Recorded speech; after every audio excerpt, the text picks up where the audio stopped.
Oke, bismillah. Assalamualaikum warahmatullahi wabarakatuh. Bismillahirrahmanirrahim. Alhamdulillahi rabbil alamin. Wabihi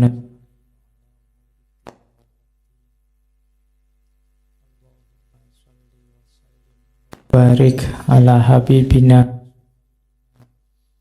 Sayyidina wa maulana Muhammadin wa ala alihi wa ashabihi wa man tabi'ahuda ila yaumiddin. Bismillah, mari kita lanjutkan ngaji kita. Oke, kenapa sih Sultan Agung kok merumuskan ajaran kok ndak Islam saja tok, ndak Islam macam-macam, bukan Islam Jawa, bukan Islam Indonesia.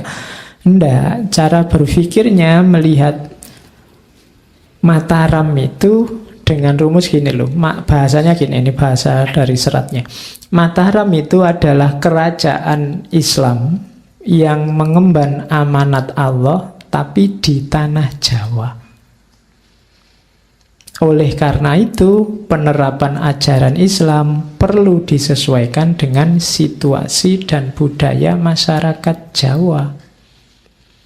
Berbagai kebiasaan, tradisi, dan adat istiadat Jawa dapat terus dilestarikan tanpa harus menyimpang dari syariat Islam. Kalau sama-sama baik, adat, budaya, tradisi itu kan dulu oleh nenek moyang kita dibentuk dengan visi dan misi kebaikan hidup. Islam juga datang sebagai pedoman kita untuk mengelola hidup agar tetap baik. Sama-sama benar dan baik, insya Allah tidak tabrakan, bisa jalan bareng. Maka karena amanat kekhalifahannya Allah ini ada di tanah Jawa, katanya Sultan Agung, ya dikembangkanlah Islam sesuai dengan adat dan budaya Jawa. Dari situlah nanti lahir Mataram Islam.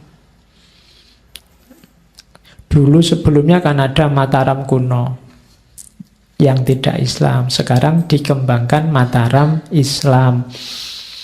Banyak kebijaksanaannya, silahkan baca sejarah, beberapa saya catat itu.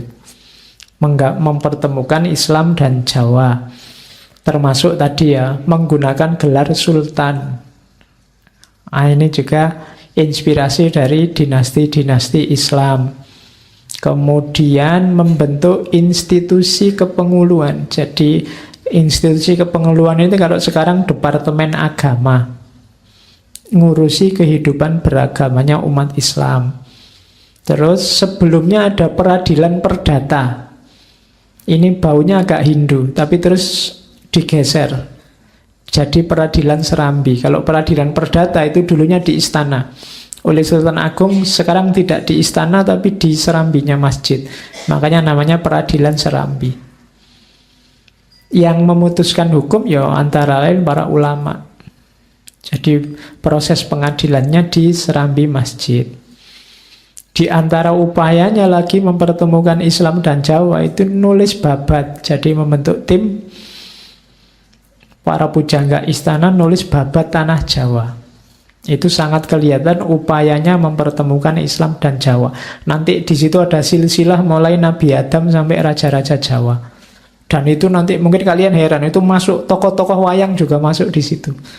Adam punya anak namanya Sis itu nanti, dan itu tokoh-tokoh wayang masuk di situ.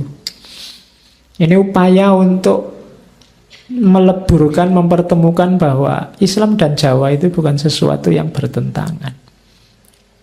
Jadi ini yang diserang mentalnya orang Jawa atau mentalnya Muslim agar tidak mempertentangkan Islam dan Jawa. Itu yang saya bilang tadi, membacanya tidak boleh positivistik. Kalau kalian kejar, tidak bisa itu, tidak valid itu, tidak, membacanya memang tidak harus positivistik. Di balik yang tersurat, ada yang tersirat, itu yang harus kalian kejar. Termasuk juga sekaten. Sekaten itu dulu tradisi Demak, sempat berhenti, dihidupkan lagi oleh Sultan Agung dengan beberapa modifikasi. Termasuk yang paling terkenal, nanti yang ahli falak, ternyata Sultan Agung ini juga ahli falak. Nanti beliau menyatukan antara kalender Jawa, kalender Saka dengan kalender Hijriyah. Ini sebenarnya agak beda sistemnya. Yang satu sistemnya matahari, yang satu dasarnya bulan, tapi digabung. Gabungan itu mungkin lebih banyak. Yang Saka diambil nama-namanya, sementara yang Hijriyah diambil sistemnya. Sehingga nanti ya nama-nama bulan itu masih Suro, Sapar, Mulut, Bakdo Mulut, Rejeb, Ruah, Poso, Sawal, termasuk pasaran, Legi, Pon, Pahing, Kliwon itu ya. Itu hasil ijtihad beliau. Paling tidak beliau ini kelihatan ahli dalam bidang falak. Itu yang hari ini kita kenal sebagai kalender Jawa, kalender Saka. Ini perlu pembahasan tersendiri, agak panjang, tapi yang tertarik silahkan. Kalau kalian lihat kalender Indonesia kan pasti ada itunya. Nanti ini Jemuah Legi, apa Jemuah Kliwon, apa Jemuah Pahing. Nanti ada tahun Alif, Dal, dan seterusnya. Silahkan dikaji tersendiri. Kalau di masjid ini kan dulu ada kajian tentang falak. Nah itu bisa dihidupkan lagi, antara lain belajar tentang kalender Saka itu yang kayak gimana, logikanya seperti apa, yang Hijriah seperti apa, dipertemukan jadi seperti apa. Dan itu mulainya pakai tahun Saka. Jadi di era Sultan Agung itu kan diambil Jumuah Legi 1 Suro tahun Alif 1555. Jadi nanti tahun pertama itu 1556. Yang kalender Jawa Hijriah. Persis tanggal 1 Muharram 1043 Hijriah. Kalau kalender standar Samsiahnya 8 Juli 1633. Ini upaya-upayanya Sultan Agung mengislamkan Jawa. Oke. Kok cepat waktunya. Sekarang kita ketemu ya Serat Sastro Gending. Ini Sastro Gending ini lagi-lagi sifatnya simbolik. Sastra itu simbol dari yang ilahi, kedalaman makna. Kalau gending itu simbol dari manusia dan kehidupannya. Gending itu wadahnya, sastra itu isinya. Nanti kalau di Serat Sastro Gending itu ya ada double-double. Sastro Gending itu kayak Cipto sama Ripto. Cipto itu yang menciptakan, Ripto itu karangannya. Zat sama sifat, rasa sama pangarso. Rasa sama pangarso itu ya kayak rasa sama pikir. Cipta, Ripto, yang disembah dan yang menyembah, yang kodim dan yang baru, cermin dan bayangannya, papan dan tulisannya, dalang dan wayangnya. Ini istilah-istilah ini ada semua di Serat Sastro Gending. Dalang dan wayang, papan dan tulisan, cermin dan bayangan. Maksudnya sama dengan sastro dan gending. Gending itu fisiknya. Kalau sastro itu makna dalamnya, yang ilahi. Dua-duanya penting.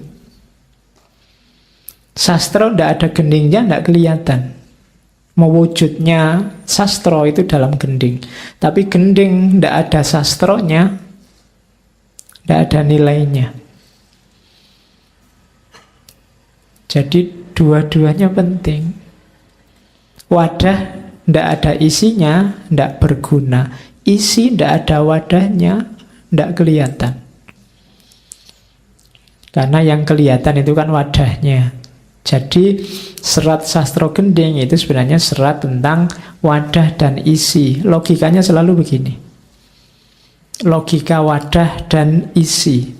Alam itu wadahnya, Tuhan isinya. Tubuh itu wadahnya, rohani isinya. Rakyat itu wadahnya, Tuhan inti isinya. Syariat itu wadahnya, hakikat itu isinya.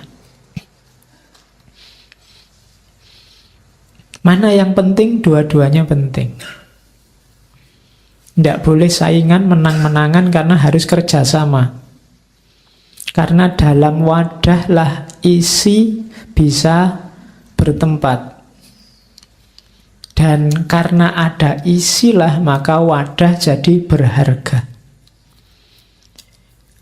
Teh ini karena ada gelasnya dia bisa diminum. Ya kan? Cuma gelas ini tidak ada harganya kalau tidak ada tehnya. Jadi dua-duanya penting, akhirnya gelas dan teh kerjasama bisa diminum.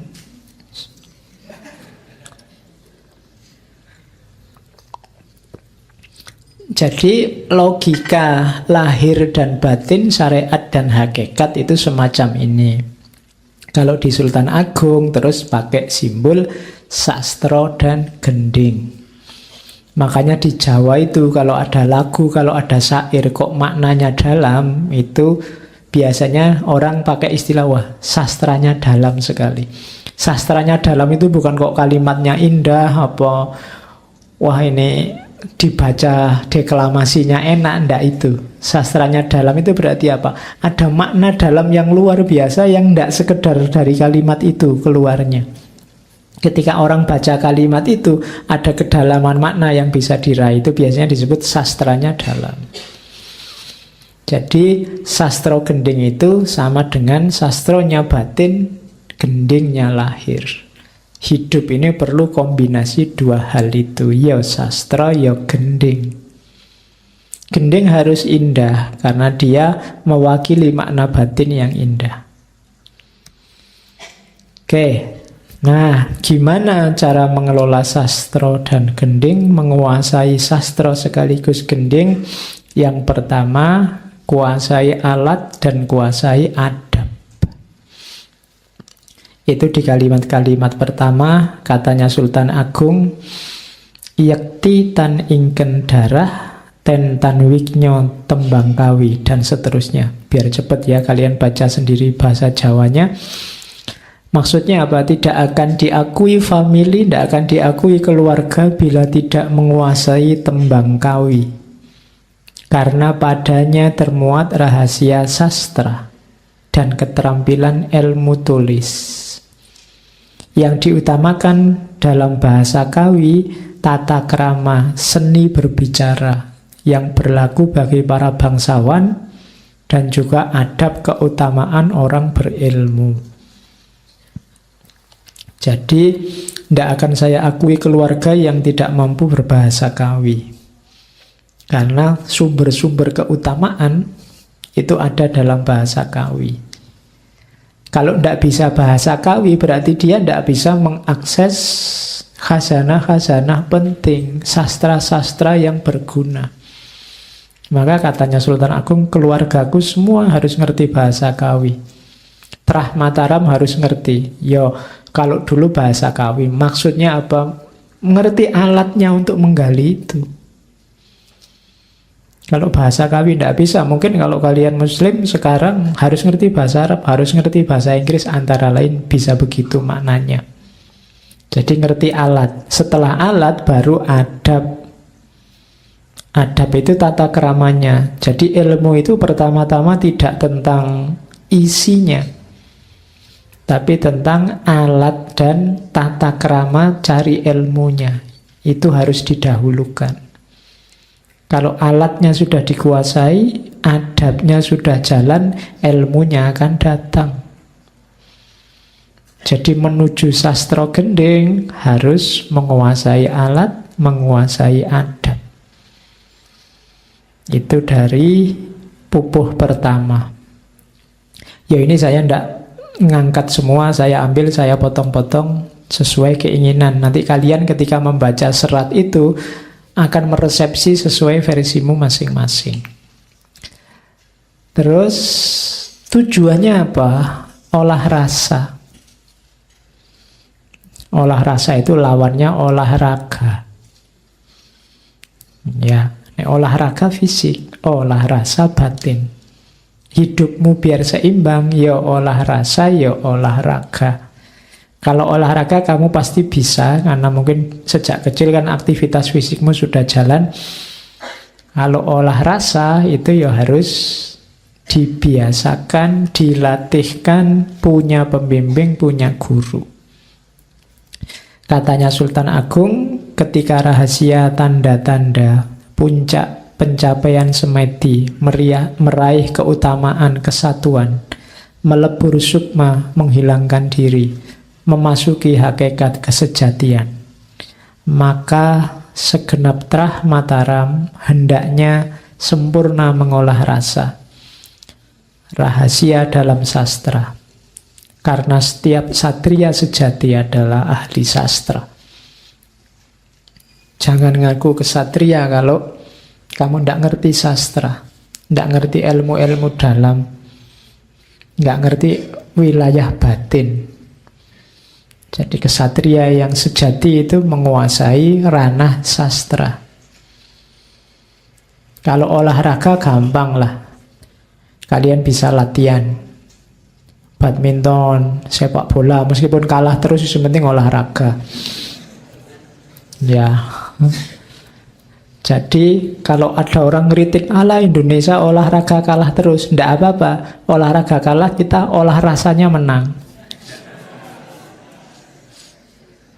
Loh, menangnya di mana? Kita tahulah, menggembirakan orang lain itu kan pahalanya besar. Biarlah mereka menang, itu kan materi aja urusannya. Kita ini lebih bahagia dengan membahagiakan orang lain. Oke, jadi kita menang di olah rasa. Nah, gitu alasannya wong kalah itu. Jadi di Jawa harus kenal olah rasa. Kalian carilah rumus-rumus untuk hidupmu sendiri, bagaimana caranya menjelajahi wilayah batinmu masing-masing. Setiap orang punya karakter, punya cirinya sendiri. Nanti pada saatnya mungkin kalian harus nyari pembimbingmu sendiri. Atau kalau tidak ya pelan-pelan titilah jalan ke dalam dirimu untuk mengolah rasa, mengenali dirimu yang sejati. Nanti akan terbuka seperti beberapa kata itu. Saya tidak bisa menjelaskan satu-satu, setiap kata panjang penjelasannya. Rahasia tanda-tanda, puncak pencapaian semedi, keutamaan kesatuan, meleburnya sukma, hilangnya diri, hakikat kesejatian. Itu kan kalimat-kalimat yang belum bisa dijelaskan sebelum kamu menjalani. Itulah olah rasa. Rasa itu kan tidak bisa dijelaskan begitu saja sebelum kamu ngalami sendiri. Pahit, pedas, manis itu kan penjelasan terbaik adalah rasakanlah pahit itu, rasakanlah pedas itu, rasakanlah manis itu, maka kamu akan paham. Kalau hanya dijelaskan agak susah. Makanya para sufi, para mistikus itu biasanya kalau terpaksa harus menjelaskan pakai bahasa-bahasa simbol yang oleh Ibnu Arabi disebut imajinasi kreatif. Itu mereka harus pakai imajinasi, harus berkreasi untuk menjelaskan pengalaman spiritual, pengalaman rasa tadi. Jadi targetnya memang olah rasa. Terus kalau begitu batin saja Pak? Tidak, syariat juga iya. Katanya Sultan Agung, perbuatan yang membawa keselamatan dan keutamaan hidup hingga akhir tujuan perjalanan hidup dengan segala keluhuran, yaitu menggapai kemuliaan kematian. Tidak lain adalah syariat. Kesempurnaan dunia yang seharga dunia seisinya. Syariat itu jembatanmu menuju batin. Saya bilang tadi, isi itu tidak ada nilainya kalau tidak ada wadahnya. Agama wadahnya apa? Yo syariat. Batinmu wadahnya apa? Yo yang lahir. Jadi syariat itu seharga dunia seisinya. Kenapa? Karena dia wadahnya, hakikat wadahnya, hal yang paling penting. Jadi dialah kesempurnaannya dunia. Harus ada syariatnya, tidak boleh ninggal syariat. Makanya itu mulo ngelmi molet praktap patraping sarengat. Kalau Jawa syariat jadi sarengat, nggak usah dimarahi. Lidahnya memang begitu. Kalau pakai difasih-fasihin pakai Arab juga ndak bisa. Sarengat itu ndak bisa. Ya sama orang Arab kamu suruh ngomong Jawa ya pontang-panting dia. Sama kayak orang Amerika kamu suruh ngomong Jawa juga pontang-panting. Superman mungkin jadi Superman kalau di Jawa. Kalau pakai bahasanya orang Inggris. Jadi sarengat. Ilmu harus mengikuti aturan syariat. Karena syariat yang membawa keselamatan hidup sehingga umat manusia menjadi terbimbing menuju keutamaan, khususnya keutamaan dalam beribadah. Sama sekali tidak ada yang keliru dalam syariatnya agama. Kesalahannya bukan di syariatnya, kitanya yang menjalankan syariatnya tidak tuntas. Sehingga tidak ketemu isinya. Karena segala keutamaan tadi adanya di dalam syariat. Kita hanya ketemu wadahnya seringkali. Itu yang membuat ada orang yang syariatnya bagus kelihatan dari luar tapi isinya bobrok. Sholatnya luar biasa, ya Senin Kemis, ya tahajud, tapi setiap kali ngomong bikin orang mangkel, bikin orang marah. Itu wadahnya bagus, isinya belum dapat. Syariatnya bagus, hakikatnya belum. Dua-duanya harus nyambung. Itu ranah syariat. Dari mana kita ketemu syariat? Katanya Sultan Agung, ya nyari petunjuk ulama. Nyari yang lebih pinter. Katanya Sultan Agung, dan jangan suka bertengkar pendapat, itu larangan dalam mencari ilmu. Jangan kesusu debat, jangan kesusu gegeran kalau merasa kita ilmunya rendah. Bila belum mencapai mumpuni, lebih baik menahan diri. Dan belajarlah dengan tekun kepada para ulama, para ahli kesempurnaan jiwa.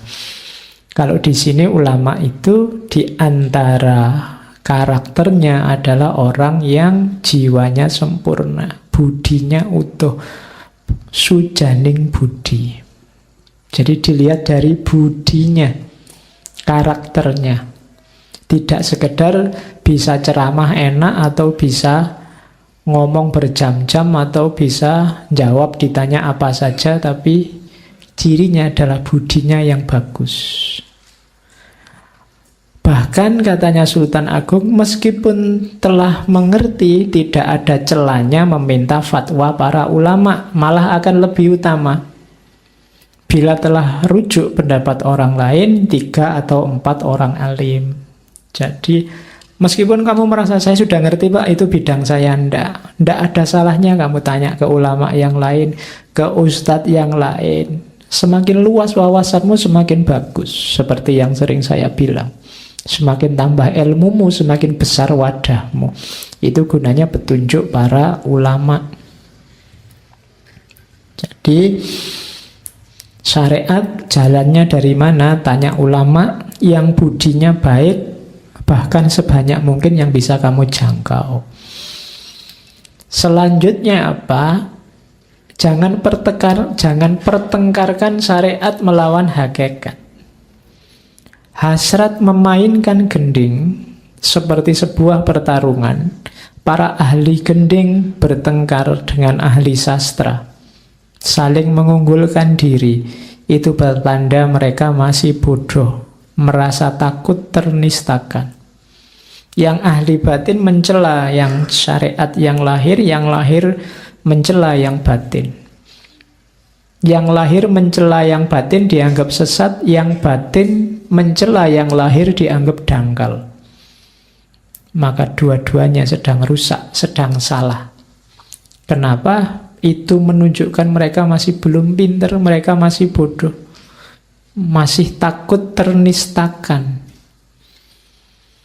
Sesungguhnya manusia hidup itu apa yang dilakukan, itulah yang akan memuliakan derajatnya.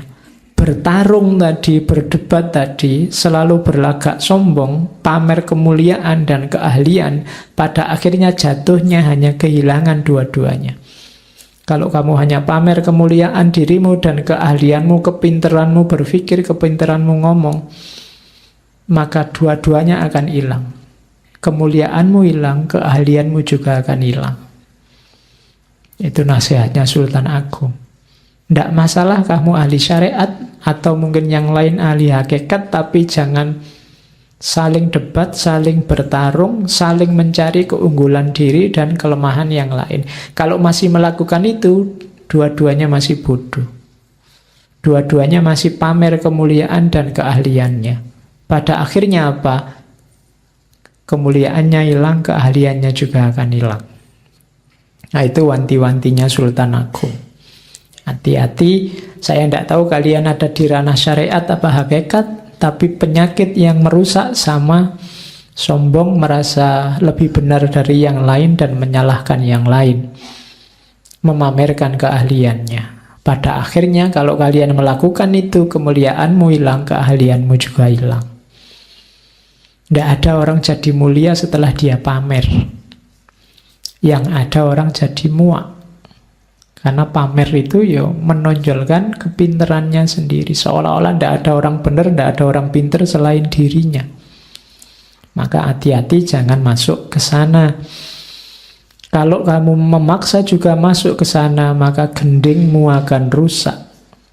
Gending rusak itu kenapa? Karena sastranya hilang. Maka gending apabila rusak, rusak pula peribadatanmu pada Tuhan, batal kekhidmatan sholatmu, sembayangmu, tanpa guna melakukan gending.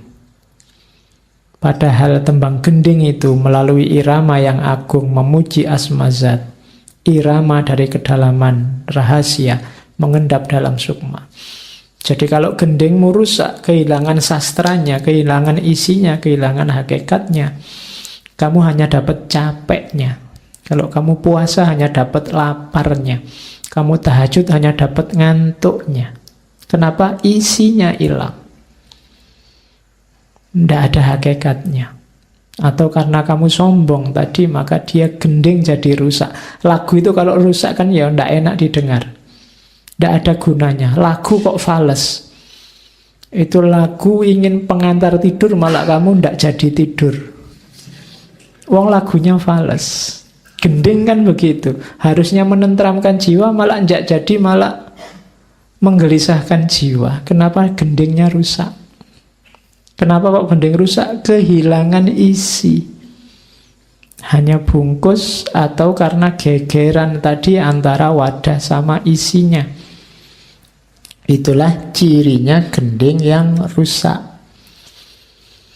Oke.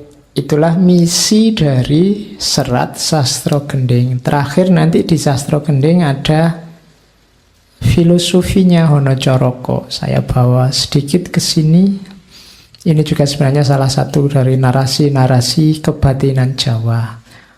Honocoroko doto sowolo podo joyonyo mogo botongo. Ini saya tidak tahu yang pernah sekolah, ini kan huruf yang paling bikin stres. Karena kalian harus hafalan terus macam-macam itu. Tapi di balik setiap huruf sebenarnya itu ada makna-makna kebatinan yang luar biasa. Kapan-kapan ya, kapan-kapan lagi. Oke. Honocoroko itu ada utusan. Sebenarnya ini mau ngomong tentang manusia. Manusia itu hakikat hidupnya adalah utusan. Dia diturunkan Allah di muka bumi dengan misi. Ini ja'ilun fil ardi khalifah. Jadi Honocoroko, ada utusan. Statusmu yang sejati ketika Allah menurunkanmu di dunia ini sebagai utusannya Allah. Caroko itu utusan. Doto sowolo, datan swolo. Sawolo itu berselisih, bertentangan. utusan ini harus punya karakter pasrah. Pasrah itu kalau dalam bahasa agama Islam, datang tidak membantah, tidak menentang. Datan sawolo, doto sawolo itu berarti tidak ada konflik, tidak ada penentangan antara hamba dengan Tuhan. Yang jasmani dan rohani nyambung. Berarti kamu apa? Cirinya orang pasrah.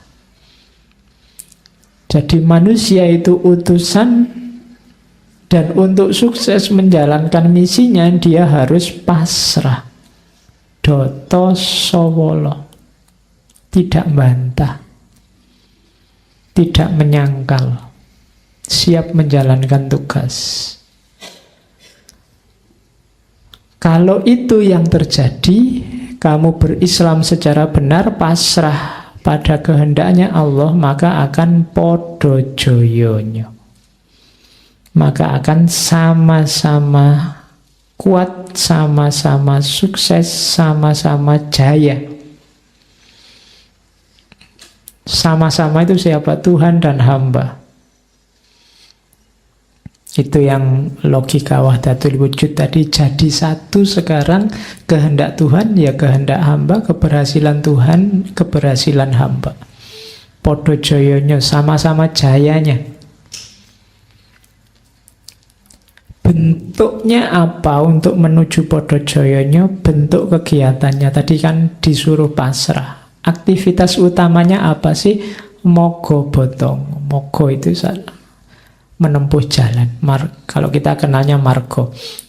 Botong itu nanti jadi badang. Mogo botong itu menempuh jalan kematian. Kita masih hidup tapi menempuh jalan kematian. Kalau bahasanya saya Siti Jenar dulu, mati sak jeroning urip. Menempuh jalan kematian itu ilaihi roji'un. Seperti saya jelaskan tadi, sangkan paraning dumadi. Jadi ada utusan, kita ini manusia adalah utusan. Doto sawolo, tugas kita harus patuh dan pasrah, berislam pada Allah. Kalau pasrah kita lakukan, kita akan jaya, podo joyonya. Dan bentuk kegiatan menuju podo joyonya itu adalah mogo botongo, menempuh jalan kematian, ilaihi roji'un, sangkan paraning dumati. Jadi itulah antara lain yang dijelaskan dalam sastra gending tentang filosofi aksara Jawa. Nanti ada beberapa tafsir yang lain, versi yang berbeda tentang Honocaraka ini. Tapi secara umum maksudnya sebenarnya sama, bahwa kita harus meniti jalan batin, meniti jalan kematian. Caranya gimana? Pasrah 100% pada kehendaknya Allah. Wong kita ini cuma utusannya, sehingga pada akhirnya kita podo joyonyo, sama-sama jaya di titik yang satu bersama Allah. Itulah manunggaling kawula Gusti. Jadi rumus-rumus yang ada dari filosofi aksara Jawa. Oke, alhamdulillah Sultan Agung selesai. Dari situ mungkin kita bisa membayangkan seperti itulah kualitas seorang king philosopher dari Jawa dengan karakter Jawa muslimnya. Oke, sesi Raja Filosof sudah selesai. Ya, oke, saya kira itu pertemuan malam hari ini. Kurang lebihnya mohon maaf. Wallahul muwafiq, wallahu a'lam bissawab. Wassalamualaikum warahmatullahi wabarakatuh.